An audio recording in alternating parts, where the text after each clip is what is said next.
Hello everybody, and welcome back to another Speaker in the Spotlight, which is your chance to get to meet some of the speakers a little bit better who are presenting in the upcoming Children's Mental Health Matters Summit, which starts on the 16th of September. So we are literally within touching distance of its kicking off.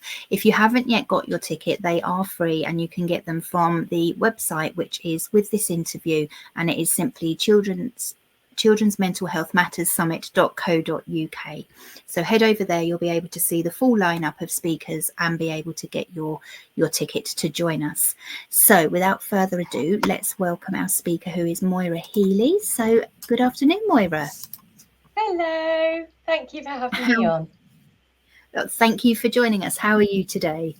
Yes, very good, thank you. Yeah, all good. Amazing. Yeah, amazing. Yeah, countdown to school.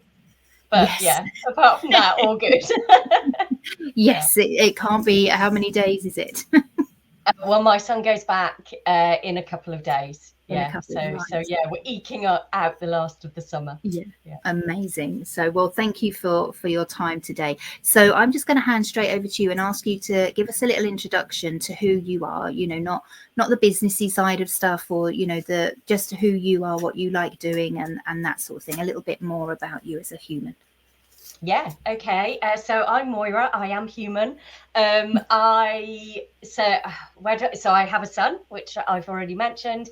He is 15, going to be 16 in 2 weeks' time. Not quite sure where that time has gone. So we live in Cambridgeshire. There's my son, my partner, and our cat. We live a beautiful part of Cambridgeshire, actually. So we're out in the countryside. So we're surrounded by lakes and meadows. So a lot of our time is spent outdoors, just walking or biking.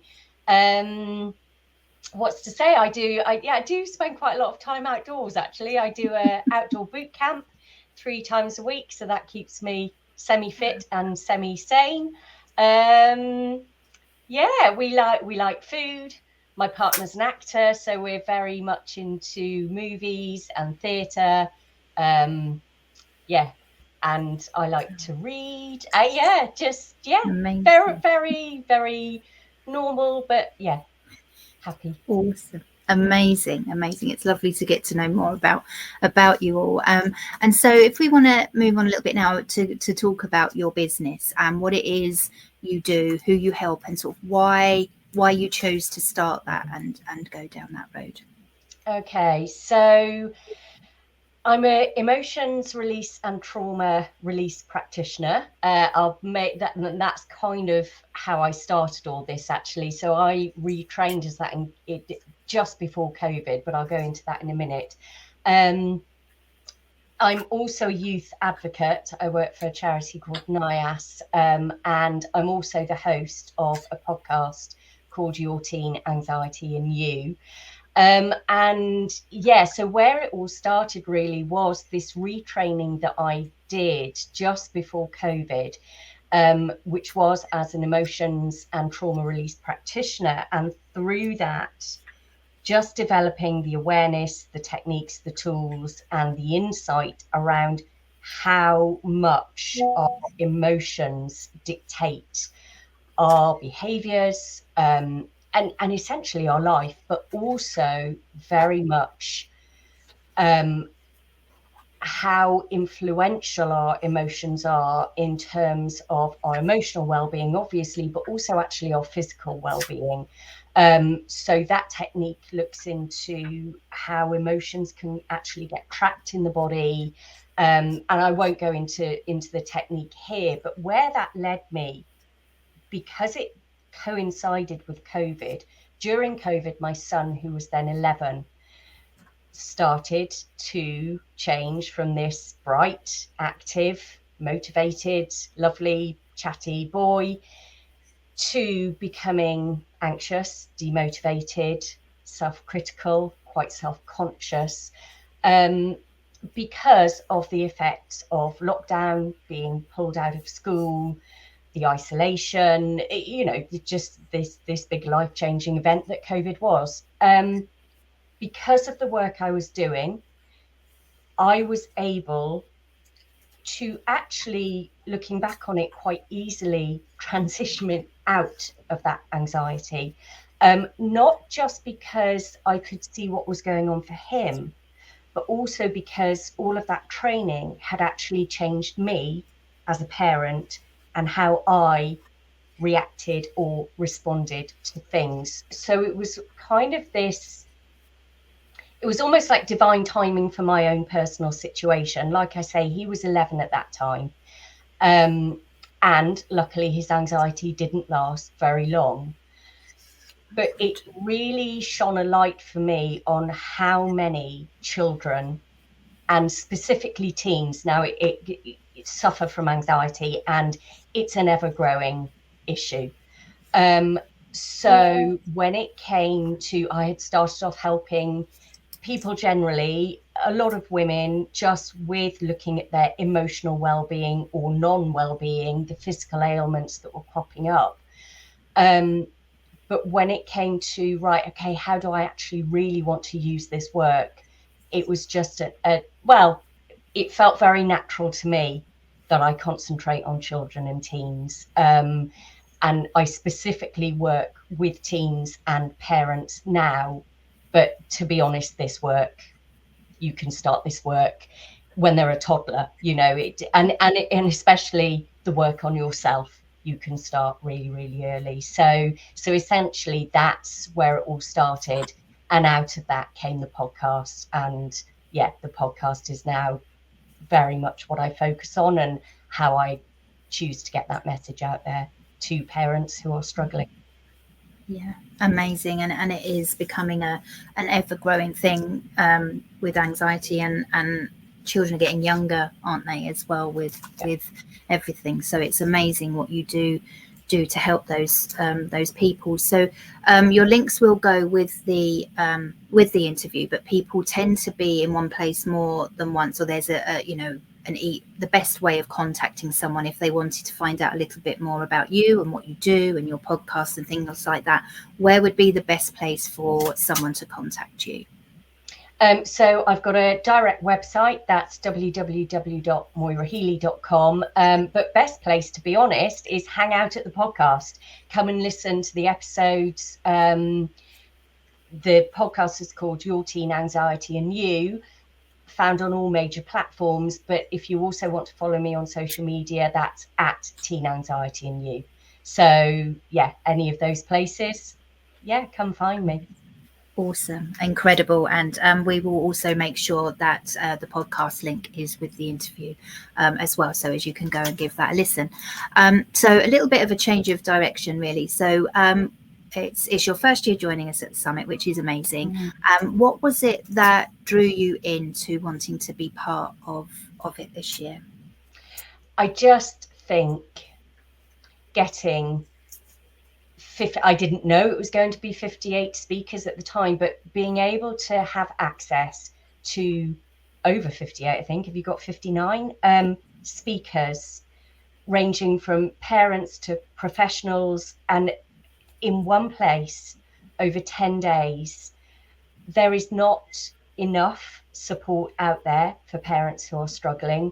The support that is out there is overwhelmed, underfunded, and it can very much leave parents, educators, caregivers, wherever you are, you know, if you're involved in a child's life at any point, just the opportunity to be a part of something that can help so many people. It's free to join. It's got a wealth of subjects over a huge range of topics. I just thought, gosh, what a brilliant place what a brilliant thing to be part of, essentially. And you know, I wish there was more things like, I wish you could run this more than once, but I would never, you know, once a year. But you know, for me, it's just what an opportunity for parents to have, to be able to access advice, guidance, support, and just not feel so alone in it all. Because unfortunately, I think that is how many parents feel when those organisations and places that they go to for help are either overwhelmed or underfunded, and there's not the capacity. So yeah, just to be part of it really, and to do my very little small part towards it.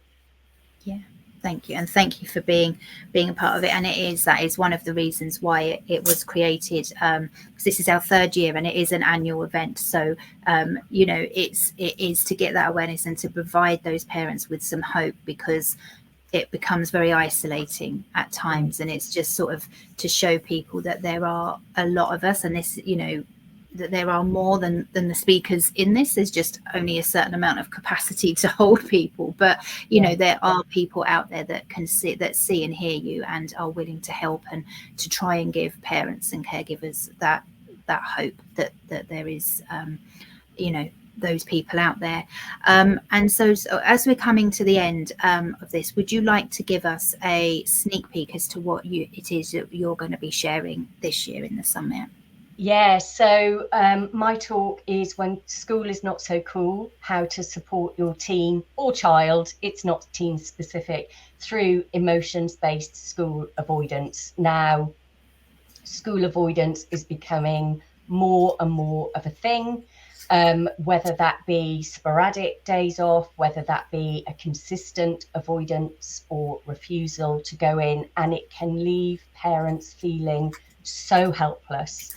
Not only are they dealing with a very unhappy teenager or child, but they're also dealing with a body, a school that wants that attendance, and depending on the school that you are in, the level of support can differ. Some schools are brilliant, some schools maybe not so much, but also there's just that underlying worry and fear of what's going to happen to my child if they can't go to school, if they won't go to school. And so it can be enormously triggering for everybody. It can have a ripple effect through the whole family. It can really affect, obviously, the teen, but also the parent, in terms of the worry and the fear. And also logistically, you know, when you can't turn up for work, or you keep getting phone calls from school. It just there's so many things that it brings up, but paramount obviously is your teen's well-being. So with my talk, essentially I go through the strategies that you can take, the mindset of both, again, yourself, but also, you know, how to communicate with your teen as well, because unfortunately with anxiety generally, but specifically with school avoidance, because it is so triggering, actually communication can really break down, and connection with your teen or child can really break down, not that you want it to, but because the situation is just so inflammatory in a lot of ways. So essentially it is to hold your hand through all of that and to say all is not lost. I won't give it away, but essentially there is a focus that you can, parents tend to focus on fixing it, on getting that child back into school, whereas actually it goes a lot deeper than that. And once the parent can understand to a greater extent and shift that focus, actually school, it kind of starts to resolve itself. Not overnight, there's no overnight fixes, but essentially the talk is to provide a guidance and a bit of a roadmap as to how to navigate it.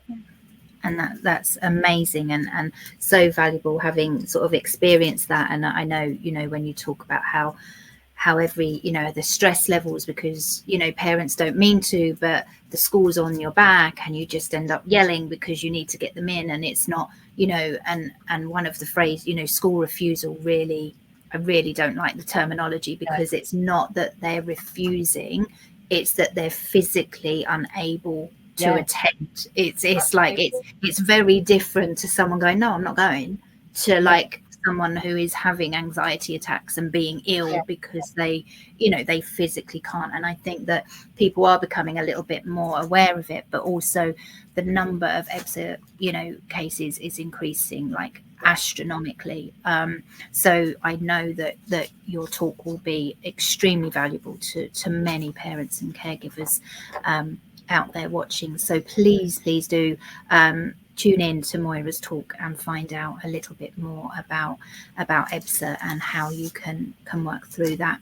And so as we're sort of coming to the end now, is there anything else you wanted just to add that I haven't asked, or is everything okay? I sort of just... No, I think I just want to say, you know, I'm really looking forward to the summit so I can get to hear all the other 57 talks, or, you know, I mean, I would just say to anybody watching, just take advantage of it. Just, you know, and luckily there's, you know, you've got the replay options, so, you know, don't feel overwhelmed with it. What I'd really suggest is go to the website, see the lineup, and just go, oh yeah, that one. And, you know, really focus in. There's so much there. I won't go into the different topics, but, you know, there's such a broad spectrum. But what resonates with you? What do you as a parent really need right now?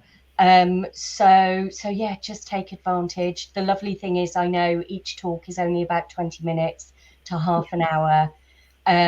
So yeah, just take the opportunity, I think, and just really get the support that you need. Yeah, amazing, thank you. And yeah, it can sound really overwhelming with that amount of speakers, but we have kept them as short as possible, but still full of value. And if you do visit the website, each day does have a specific theme to it. So, you know, if you've got teens, there is a, you know, the teen years day, or, you know, there's neurodiversity and there's things like that. So if you head over to the website, you will be able to see the days that are relevant for you. So yeah, it is exciting. At the time of sort of recording this, we are only a couple of weeks away, so it is very exciting, and I hope to see many of you over there. But for now, thank you so much, Moira, for joining us today. Thank you. And we'll see you again soon in another Speaker in the Spotlight. Bye bye. Thank you, Cassie.